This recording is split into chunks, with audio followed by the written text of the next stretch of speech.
Ça ne pardonne pas, l'actualité du jour. D'abord, les titres. Situation tendue à Uvira. Nous sommes dans la province d'Issid Kivu, suite aux tirs nourris ce mardi à Kanvivira et dans les environs, suite aux échanges des tirs entre l'armée et les Wazalendo. Un groupe des Wazalendo a mené une attaque pour tenter de prendre les contrôles de la frontière congolo-burundaise. La société civile de l'Ituri dénonce le massacre et les viols critiques, l'inaction des autorités militaires et appelle à des enquêtes indépendantes pour protéger les populations civiles dans cette partie de la République démocratique du Congo. C'est tout pour les sommaires, messieurs, dames. On se retrouve après cette transition pour les détails.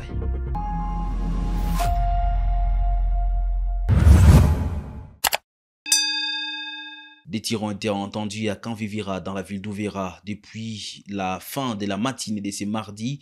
Selon des sources de la société civile locale, la population est contrainte de se confiner dans des maisons. Selon des sources concordantes et sécuritaires, un groupe des Wazalendo a mené un assaut contre les éléments de l'armée congolaise à la frontière de Kavimvira, frontière entre la RDC et le Burundi. Ces derniers voulaient prendre le contrôle de la frontière et y déloger l'armée qui a résisté et s'en est suivi les échanges des tirs.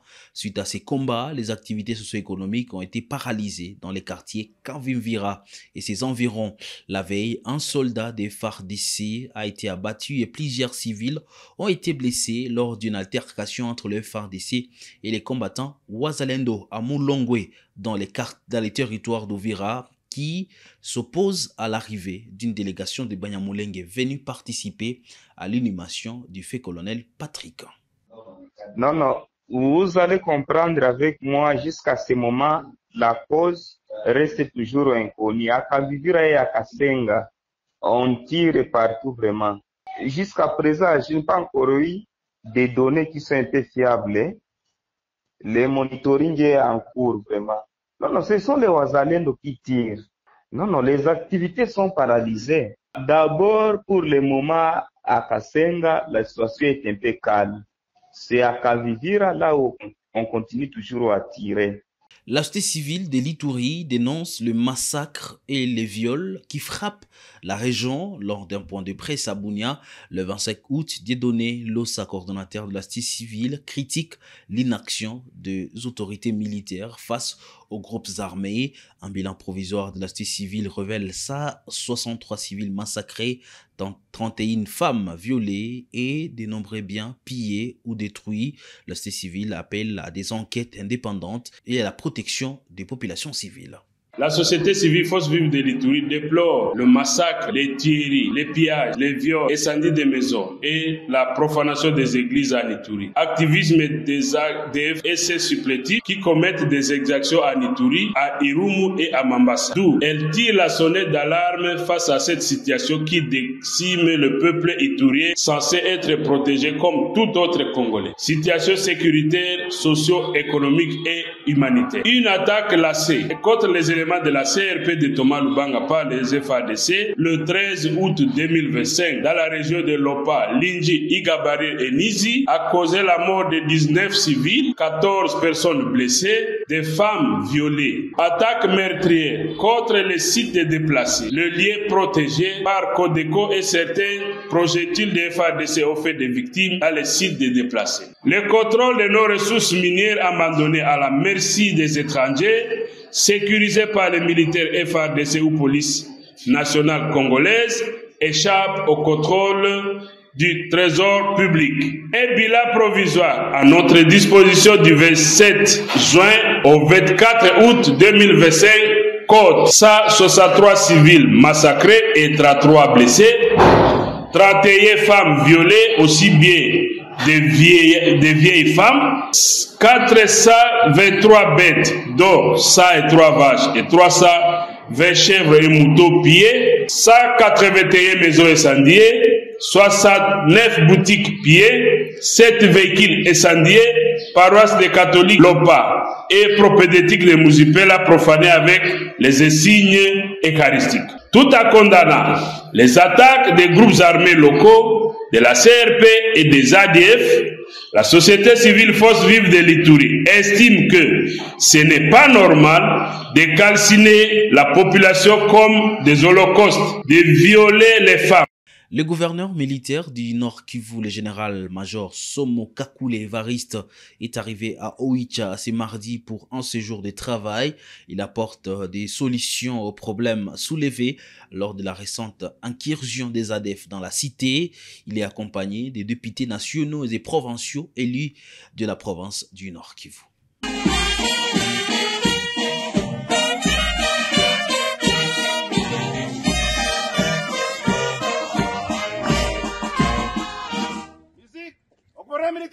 Aux premières heures de ce mardi 26 août 2025, le gouverneur militaire du Nord Kivu, le général-major Evariste Somo Kakule, est arrivé à Oicha en compagnie de quelques membres du comité provincial de sécurité, de son cabinet, ainsi que de certains députés nationaux et provinciaux. À son arrivée, il a été accueilli par le comité local de sécurité et une population venue nombreuse. L'autorité provinciale a expliqué que cette visite répond à son devoir de père vis-à-vis des habitants durement touchés par la récente incursion des ADF. Dans sa jubessière, le gouverneur militaire a apporté une assistance humanitaire composée de tôles, 20 par ménage pour la reconstruction des abris, d'une enveloppe financière ainsi que de nouvelles stratégies sécuritaires destinées à renforcer la protection des civils. Sur place, il a échangé avec la société civile et a organisé un dialogue social visant à trouver des solutions locales aux problèmes locaux, privilégiant l'écoute et la concertation avec la population.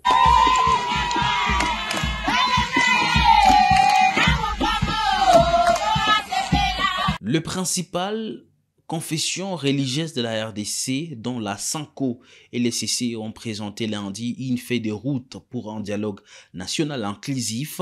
Cette initiative vise à trouver des solutions aux conflits armés, notamment ceux liés à la F-123. L'évêque Dodo Kamba exprime ses craintes concernant un agenda caché dans la feuille de route publiée par les confessions religieuses.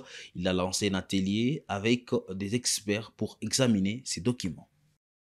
Mais moi, je pense que chacune des confessions est libre de penser ce qui lui monte pour le bien-être du pays, pour le bien de la population, de la nation et autres. Mais s'il faudrait que je mette mon avis là-dessus, je suis désolé de me rendre compte que le fond dans tout cela font peur. Et je crains qu'il puisse y avoir un agenda caché, parce qu'il y a des choses qui ne sont pas élucidées, il y a des choses qui ne sont pas très claires là-dessus. Ça, c'est mon avis. Je ne partage pas tout de suite cet avis d'aller dans ce format-là, surtout avec ces fonds-là. Je suis désolé. Non, je pense que dans la démarche du chef de l'État. Tout à fait. Non, la recommandation du chef de l'État demandait à ce qu'il y ait l'inclusivité. L'inclusivité, ce n'est pas à titre participatif forcément, mais carrément, c'est le fond, le traitement des avis et la convergence des idées. Et là, je pense que nos idées là-dessus ne trouvent pas leur compte. La vérité, c'est que il y a de ce point qui demandent à ce qu'il y ait une attention particulière à cette manière de faire. Si l'on laisse, si le gouvernement, si le chef de l'État laissait les choses aller dans la manière dont elles sont présentées par ce format que j'ai vu, c'est un piège, et je le dis à haute voix. Je crains que cela puisse y avoir caché un agenda que personne ne peut comprendre. Beaucoup d'éléments, il y a beaucoup de paramètres. Le moment viendra où nous allons les détailler. Je vous donne un exemple simple. Et lorsqu'on parle pour le programme de dialogue, pré-dialogue, donc commençons par là. Un autre dossier à présent, l'organisation Good Samaritan for Education Organization a tenu une formation pour des leaders communautaires à Rutshuru. L'initiative cofinancée par Basanjo Coalition et des donateurs via GoFundMe vise à renforcer la scolarisation en période de crise. Les participants ont discuté de l'importance et de l'impact du conflit sur l'éducation et de l'importance de la cantine scolaire. Suivez ici pour plus de détails ce reportage. L'initiative cofinancée par Basanjo Coalition et des donateurs via GoFundMe a pour objectif de renforcer la scolarisation en temps de guerre en apportant une solution à l'insécurité alimentaire. Le temps fort de cette formation a été l'organisation des carrefours de discussions où les participants ont échangé sur l'impact du conflit sur l'éducation des enfants, mais également sur l'importance de la cantine scolaire comme solution pour maintenir les élèves dans les systèmes éducatifs. Pour Gaston Gassanane, directeur de l'Epetouria, ce programme arrive à point nommé. Nous apprécions le programme valablement puisque c'est le programme qui nous intéresse ou qui nous apporte à manger à l'école et c'est là qui laisse à ce que nos enfants ne puissent pas abandonner. L'activité de la cantine scolaire, son importance était premièrement, ça a permis à ce que les enfants soient maintenus à l'école. Il y a eu la rétention, il y a eu la régularité à l'école. Même constat du côté du cluster éducation, selon Deogracias Buhimba Munyanya, co-leader au Nord Kivu. Plus de 70 000 enfants, ça c'est fin juin, étaient vraiment en dehors du système scolaire. Voilà un peu la situation par rapport au contexte. Et donc, ces enfants ont vraiment besoin de beaucoup d'interventions pour pouvoir réintégrer la scolarité, non seulement réintégrer, mais aussi être maintenus dans les structures scolaires. Pour l'organisation Good Samaritan for Education Organization, l'implication communautaire est au cœur du succès de cette initiative. Cette activité consiste à appeler la communauté à l'appropriation du programme d'alimentation scolaire. Elle vise aussi à leur permettre d'acquérir des connaissances sur son organisation, son fonctionnement, mais également sur le rôle des parents dans sa réussite, a expliqué William Omondé, coordonnateur de GCO. Grâce à l'appui de ses partenaires, GCO entend faire de l'alimentation scolaire un levier pour maintenir les enfants sur les bancs de l'école malgré la guerre qui sévit dans le Nord Kivu. Les policiers et militaires qui ont agressé un couple de retour de l'hôpital à Lubumbashi la semaine dernière ont été arrêtés. Les commissaires divisionnaires Blaise Kalimba l'a annoncé lundi lors d'une parade. Il a promis des sanctions exemplaires contre ces éléments indisciplinés.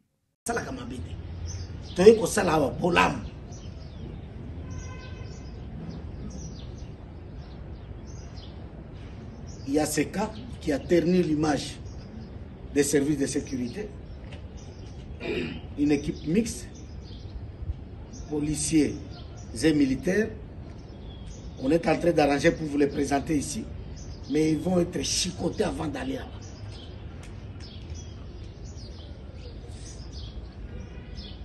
Au lieu de venir travailler pour faire ça, c'est mieux que tu sois absent. Donc on est absent non justifié, que ça la bavure sur la population. Est-ce que tu es au Kali? Oui.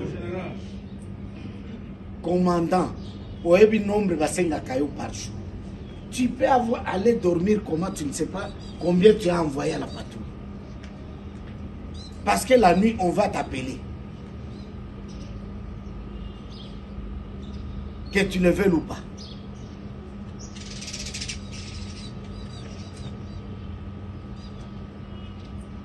Est-ce que vous n'êtes pas briefé ici? Chaque lundi, vous êtes briefé. Chaque jour avant de lancer la patrouille, le P3 vous briefe. Ou l'OPS. Et ils vous répètent la même chose.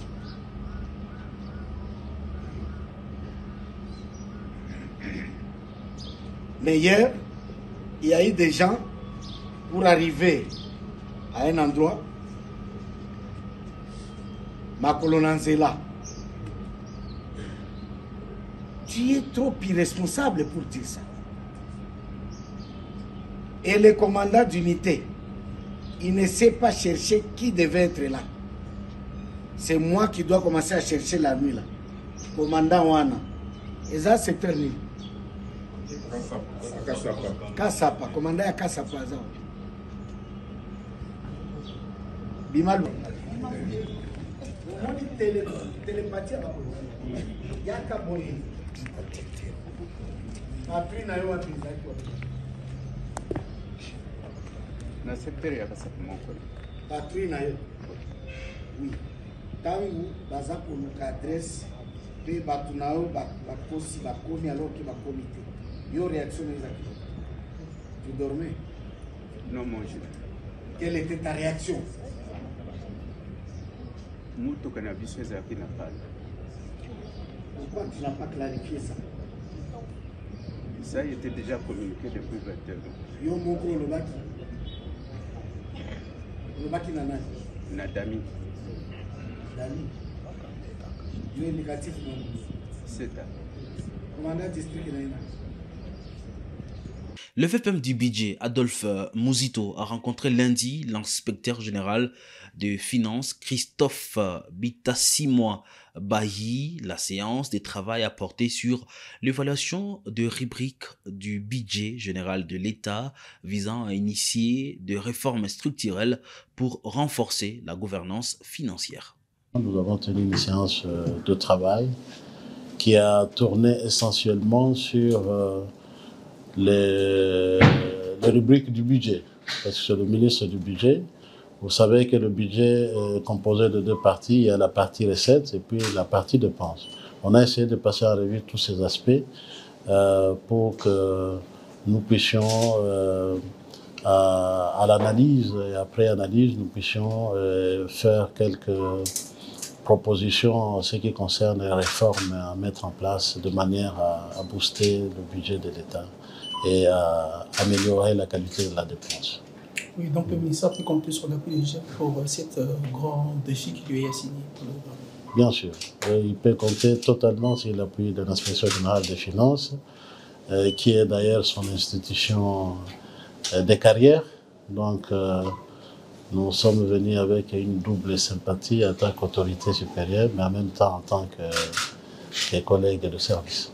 Le ministre de l'Entrepreneuriat, Justin Kalumba Mwana Ngongo, annonce le lancement du concours national du plan d'affaires dans les prochains jours. Cette initiative première du genre vise à transformer l'économie congolaise en révélant et accompagnant les talents entrepreneuriaux. Le CONAPA se déroulera tous les 2 ans et a pour objectif de créer des entrepreneurs solides et compétitifs. On va pas s'arrêter là. Parce qu'on doit faire des bouts dans tous les chaînes. Capacitation, formation, crédit, équipement. Et puis, il faut vous marcher. N'est-ce pas? Si vous avez été formé, vous avez reçu le financement. Vous produisez les biens et les services comme on a vu ici. Il faut avoir où aller et écouler ça pour que vous ayez l'argent. Nous allons vous faciliter aussi les contrats des marchés.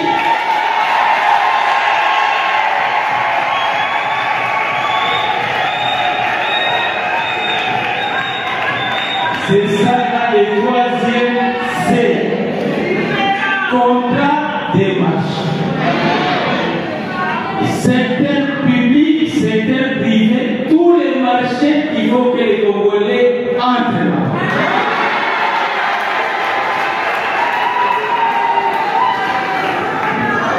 Est-ce que les marchés du Congo doivent être réservés seulement à d'autres personnes? Est-ce qu'un Congolais qui est formé, qui a l'argent, ne peut pas aussi entrer dans un marché fourni? Bon, applaudissez pour vous parce que vous avez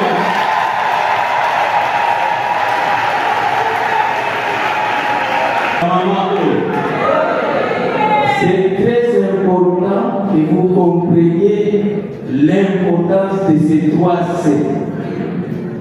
Mais tous les 3 C là sont dans un grand C.